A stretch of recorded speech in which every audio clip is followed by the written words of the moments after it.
Bonjour les amis, vous êtes bien sur Planète Gaïa TV, nous sommes dans l'émission Le Coin des Bouquins. Alors, je suis de retour en région parisienne et nous retrouvons avec plaisir Christine Barcy, que nous avons vue dans une précédente vidéo pour 3 livres. Non. Oui, 4, je ne sais s'il n'y avait pas 4 livres. 4 livres. 4 livres avec l'éveil du Dieu serpent. Oui, c'est ça, 4 livres, oui, tout à fait. Donc, Christine qui est une auteure. Oh, moi je dis auteur, romancière, Ouais. écrivaine, je ne sais pas trop. D'accord. Bon, ok. Ouais. Une autrice, j'aime pas. Ah non, ça c'est pas beau Mais ça. il y en a qui préfèrent. Ouais, bon d'accord. On va dire auteur, ok. Donc Christine qui est une auteure de science-fiction. Alors c'est science-fiction et fantastique. Et hein, fantastique. c'est ça. Oui, parce que j'écris des romans de vampires, Ouais. mais beaucoup de science-fiction. D'accord. Alors écoute, pour les téléspectateurs qui ne te connaissent pas encore ou qui n'ont pas vu la précédente vidéo, D'accord. est-ce que tu peux expliquer un petit peu qui tu es, d'où tu viens, et Ok. surtout comment t'en es arrivé là? D'accord.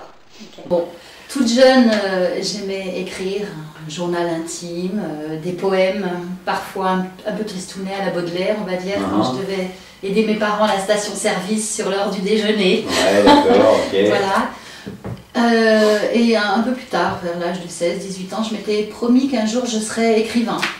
D'accord. Et puis j'ai dit écrivain. Ouais, là. t'as dit écrivain, ouais, exact. Et les années ont passé, les études, la famille, les enfants, le travail. Je n'y ai plus du tout pensé. Ouais. Je faisais des études de scientifique, j'ai travaillé dans les ressources humaines. Et à un moment donné, mais très tardivement, j'avais eu mes 2 enfants. J'ai eu une période où j'ai voulu réécrire. Ouais. Et je ne sais toujours pas qu'est-ce qui a déclenché ce renouveau-là. D'accord. Et puis un petit peu plus tard, j'ai eu une petite année d'inactivité où j'ai mon fils, le dernier, qui était au cours préparatoire, donc c'était parfait, je ne m'étais jamais arrêtée. Donc j'ai pu m'occuper de lui et j'ai pu reprendre l'écriture. Et là, je m'étais juré de ne plus jamais arrêter. D'accord. Voilà, et que ce serait tous les jours, il peut y avoir des exceptions, Oui. mais voilà, de plus jamais arrêter. C'était autour de, je sais pas, 99, je sais plus ce que je t'avais dit, quelque chose comme ça. Ouais, je sais pas. ok, d'accord.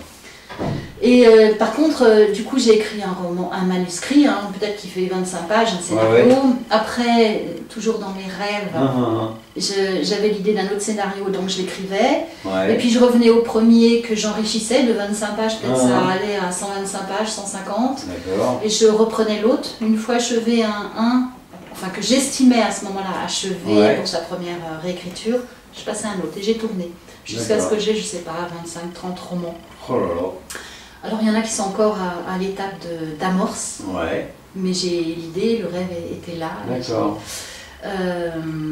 Et du coup, à un moment donné, qu'est-ce qui a déclenché ça encore? Je ne sais pas, mais je me suis dit qu'il fallait que je me lance dans l'aventure de la publication, que j'essaye, pour être fidèle à mes personnages, à moi-même, pour mon travail. Voilà, c'était un aboutissement. D'accord. Parce que ça ne marcherait pas. Je pensais que ce serait très difficile de publier, parce que quand on voit les statistiques, des 0,5%, 0,1% des auteurs publient par un grand éditeur ou un petit n'importe, mais voilà. Et du coup, c'est Déviance, mon tout premier, un roman de vampire qui a retenu l'attention d'un petit éditeur. Ok. Et ensuite, j'ai tourné après Déviance, j'ai repris le suivant. D'accord. Voilà. Sinon, à part ça, toujours chez le même éditeur? pour l'instant, toujours chez le même éditeur. 500 éditions. 500 éditions. C'est pas toujours facile la vie des petits éditeurs face aux grands des maisons d'édition. Et je suis assez fidèle à mes amis, mes relations. Donc j'aime pas. Et ce que j'apprécie beaucoup, c'est cette relation où on est libre, l'auteur est libre avec son roman. C'est-à-dire les couvertures. C'est moi qui étais regardée dans les banques d'images, enfin un peu partout pour voir qu'est-ce que je voulais mettre. Enfin, on n'a pas un graphiste qui va construire la couverture. Le petit éditeur n'a pas forcément ses moyens. Mais je trouve quand même beaucoup je trouve quelque chose à chaque fois qui me correspond avec l'éditeur. Donc l'éditeur, on échange parce que je lui offre un panel, je ne suis pas très sûre, et on échange et puis je choisis au final. Ça c'est vraiment, je pense, pour un auteur super important. Oui, ok, bien sûr. Ouais. Alors, sinon en parallèle, je ne t'ai pas dit, mais je suis responsable développement des ressources humaines dans une grande société. D'accord. Enfin, je l'étais et c'est mon poste, donc je suis dans le domaine. D'accord, ok. Donc j'allie le scientifique, les ressources humaines et la création imaginaire. D'accord. Okay. Alors là, on se retrouve pour la deuxième fois pour ton dernier livre qui vient de sortir, qui est celui-là. Oui, Solace. Donc Solace. Alors parle-nous un peu de Solace. Alors Solace, le titre déjà, ça vient du mot sol pour la Terre. Ouais. Et A, c'est une abréviation pour astéroïde, donc Solace. Il se surnomme aussi le NAD ou l'Aster pour abréger. Ouais. Donc c'est un roman de science-fiction.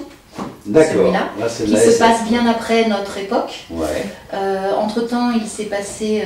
il est lourd, hein, il fait plus de 530 pages. Ah, quand même, ouais. Ouais. Et j'ai glissé quelques illustrations dedans. L'éditeur a... Quand j'ai trouvé une illustration qui pouvait correspondre au chapitre en question, c'est surtout au début, j'ai trouvé. Et j'avais intégré le concept aussi avec l'éveil du dieu serpent. Ouais, ok. J'ai trouvé ça sympa. Voilà. Quand je trouvais une image qui me plaire et correspondre. Donc Solace, c'est donc l'idée m'est venue toujours dans un rêve que j'ai construit, élaboré, développé, etc. Donc il y a eu une catastrophe climatique à un moment donné sur Terre, la Terre que l'on a rebaptisée entre-temps Origine. Une catastrophe climatique qui a donc provoqué des bouleversements dans la géographie terrestre, avec des changements de climat. Certains grands continents, on va dire, se retrouvent avec des températures froides extrêmes, tandis que d'autres, c'est des chaleurs torrides insupportables. D'accord. Donc voilà, ça c'est la vie change. On est dans une ère où tout ce qui est l'essence plasmatique, le plasma, est immanent dans les technologies pour un certain nombre de scientifiques et de lobbies industriels sur Terre à cette époque. Dans ce contexte, la Terre a colonisé un certain nombre d'astéroïdes pour extraire le minerai, les métaux, etc. Et lorsque les scientifiques voient approcher un astéroïde particulier, un géocroiseur, c'est-à-dire normalement il va croiser la Terre et il risque d'y avoir un heurt. Une collision, Voilà. Ils s'interrogent pour, au contraire, utiliser cet astéroïde et utiliser des techniques de capteurs gravitationnels pour capturer l'astéroïde. D'accord. Mais cependant, l'approche déroutante de l'astéroïde les inquiète. Et quand l'astéroïde, après avoir accéléré, se met en orbite autour de la Terre, là ils se disent que c'est peut-être... un vaisseau spatial déguisé. Oui, une attaque alien d'un genre ou d'un autre, ce qu'ils n'avaient pas forcément connu. Oui, bien sûr. L'astéroïde se calme, il se pose, il reste sur sa position et rien ne se passe. Donc tous les grands industriels vont vouloir s'arroger les droits d'exploitation du minerai sur Solace. Bien sûr. Voilà dans les grandes lignes. Et il s'avère que cet astéroïde est porteur de précieux champs de plasma qui sont vraiment beaucoup plus riches que ce qu'on trouve sur les autres astéroïdes et sur Terre à ce moment-là.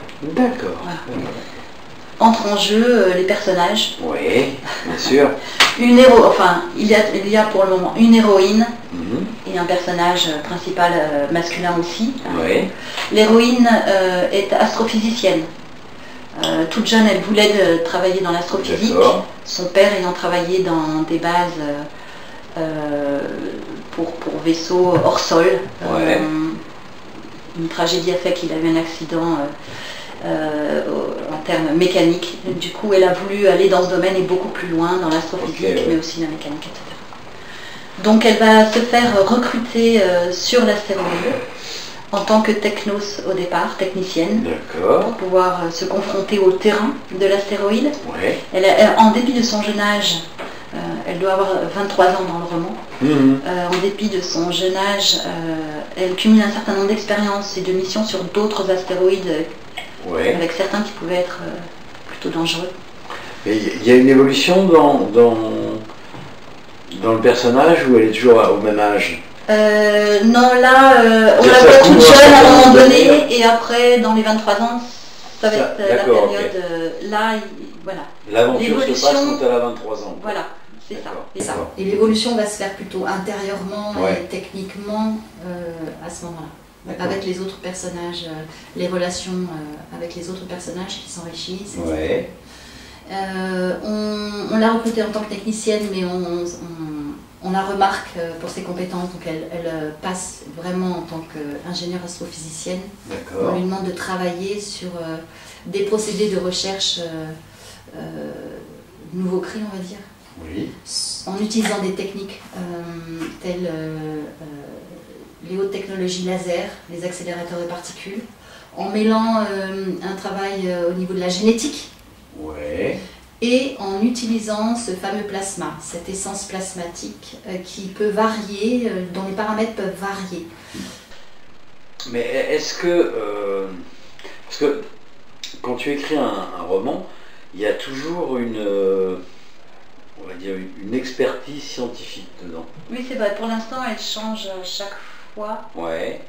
Mais est-ce que là, ce que tu nous dis à propos du plasma et de la biologie, est-ce que c'est réalisable? Est-ce que c'est des projets sur lesquels on travaille ou est-ce que c'est déjà réalisé? Alors, je pense que, bon, je suis une auteure de science-fiction, donc j'ai un attrait particulier pour aller au-devant, mais les auteurs de science-fiction se basent toujours sur des technologies, des techniques, des recherches qui sont souvent en cours. Ils vont au-delà, bien sûr. Après, c'est anticipation, science-fiction. Il y a toujours une base. Là, ce que je sais, avant de commencer le roman, le plasma, pour moi, c'était quelque chose que je ne maîtrisais pas. Or, le plasma, c'est le 4e état de la matière. Après le solide, liquide et le gaz, c'est le plasma. C'est une matière qui est extrêmement répandue dans l'univers. Qu'on retrouve par exemple une étoile et du plasma, on va dire. Une aurore boréale et du plasma. Un éclair lors d'un orage, c'est du plasma. Ah, c'est du plasma, d'accord. Ce que je ne savais pas. Et l'essence et les chercheurs vont vraiment creuser et approfondir les technologies autour du plasma régulièrement en ce moment. Notamment pour les transports des astronefs. C'est une énergie qui pourrait compenser, qui pourrait remplacer celle qui existe d'ores et déjà. Donc c'est vraiment, il planche là-dessus. Et moi je vais plus loin que ça, puisque je pense que l'essence plasmatique a une particularité, c'est comme un peu de l'éther. Bon, c'est un gaz ionisé, mais il semble qu'il y ait des propriétés de génération, de création d'autres choses. Et là, les recherches qu'on lui demande de mener peuvent amener une création d'une certaine humanité que personne ne soupçonne encore. Cette scientifique, elle va être confrontée à un certain nombre de problèmes. Tout à fait. C'est dangereux. Sur cet astéroïde, il y a des risques mortels. L'essence plasmatique n'est pas contrôlable. Et justement, à plusieurs reprises, elle rentre elle surgit du sol et elle a des effets sur les équipes en place, des effets qui provoquent des hallucinations. Voilà, les techniciens doivent sortir de l'astéroïde, ne plus jamais y retourner, certains. Il y a des traitements pour pallier à ces sautes d'humeur de l'essence plasmatique. Et ça, c'est fondé sur des recherches existantes? Ou c'est complètement de la science-fiction? Je sais que j'ai vu récemment encore que certains scientifiques pensent que dans l'atmosphère ou au-delà, il y a une matière essentielle qui peut provoquer, enfin si on la maîtrise, si on sait ce qu'on veut nous en tant que personne, si on a des objectifs, qu'on veut créer des choses, qu'on veut dans notre environnement, certains résultats, on pourrait se connecter à cette matière pour générer ce que l'on veut. J'ai vu ça en termes de scientifiques. Hein. D'accord. Voilà. Après, c'est des petits groupes de scientifiques. Hein. Oui, non, tout n'est pas homogène bien sûr. Voilà, dans les sciences. Mais donc, j'ai fait le rapprochement avec cette essence plasmatique. Puisqu'on dit qu'elle est immanente dans l'univers. D'accord. Et je joue avec ça dans le roman. Oui, bien sûr. Bien, alors, et l'amour là-dedans? Ah, l'amour. Dans tous mes romans, en parallèle de tout ce qui a trait à la science, à la technique, je glisse une grande passion en fait entre les personnages. Aujourd'hui, c'est entre un homme et une femme, on va dire. Ça pourrait être très bien entre deux hommes. Oui, tout à fait. Là, c'est une grande passion entre l'astrophysicienne et l'un des personnages de l'équipe, je ne vais pas en dire davantage, mais qui va évoluer en dépit de tout, du contexte et de toutes les difficultés et des différences qui existent. Une très belle histoire. Bon, ok, cool. Bon, bah il n'y a plus qu'à le lire alors maintenant. Oui. Bon. Bah écoute, Christine, avant de te remercier, on va peut-être aborder rapidement les projets. Il y a un autre livre en préparation? J'en ai plusieurs en fait. J'ai Déviance, je voulais m'arrêter là, avec celui-là. Mais cependant les lecteurs... on réclame une suite. Oui, un nombre de lecteurs, pas tous, hein, mais ceux qui ont aimé, ils l'ont adoré en fait, et ils veulent une suite. Donc j'étais tellement désolée pour eux, et je me suis mis à leur place, que j'ai coupé court aux autres projets que j'avais pour entamer un tome 2, et je viens d'avoir le contrat que j'ai signé avec l'éditeur, le même éditeur, c'était plus logique. Oui, bien sûr. Donc j'ai le tome 2, là je vais recevoir le bon à tirer d'ici un mois et demi, ça devrait être publié d'ici la fin de l'année, un peu avant je suppose. Et du coup, je t'avais expliqué dans l'autre vidéo que j'ai un tome 3 qui pouvait correspondre, et j'ai fait le lien, et du coup il est en phase de soumission aux éditeurs. Bien. Cette fois j'ai devancé les lecteurs. D'accord. Et en dehors de cela, donc cela c'est venu là, et je travaille maintenant sur un gros projet de science-fiction qui devrait faire à terme, on va dire 1400 pages une fois publié. Je suis plus de ça. Un gros projet de SF. D'accord. Tout à fait différent. Tout à fait différent. Avec d'autres... On va en savoir plus.